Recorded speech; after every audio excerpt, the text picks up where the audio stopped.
Okey, saya nak tunjuk macam mana kita nak claim bawah baju. Yang dia punya shape dia bawah ni dia serong.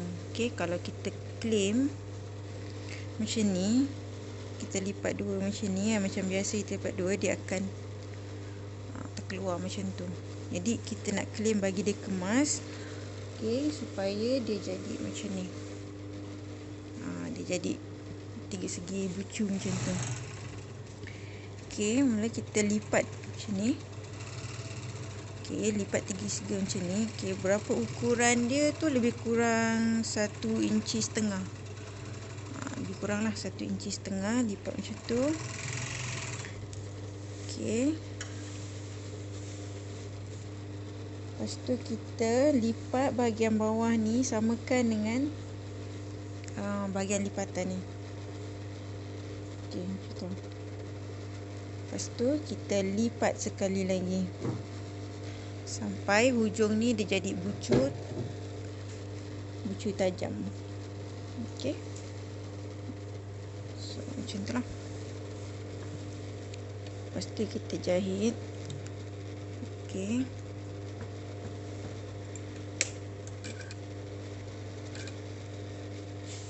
Saya tutup lampu. Kita matikan jahitan dia. Lepas tu kita jahit.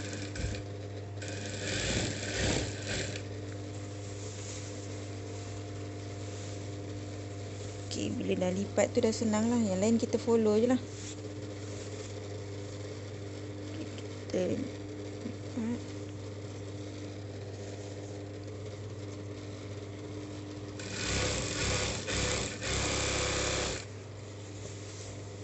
Okey, saya nak tunjuk bahagian ujung.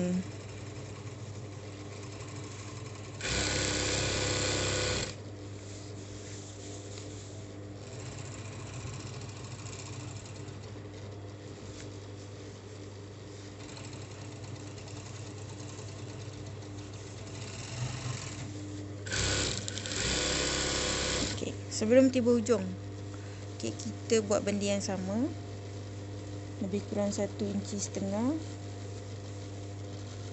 kita lipat tiga segi macam tu. Lepas tu kita lipat ni, naikkan, samakan ni sisi ni yang berbulu ni dengan bahagian kita lipat. Lepas tu kita lipat sekali lagi.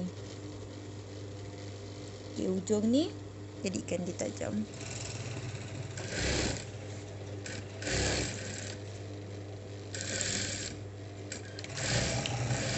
Matikan. So kita dapat dia macam tu lah. Nanti kita iron, so dia kemas. Okay.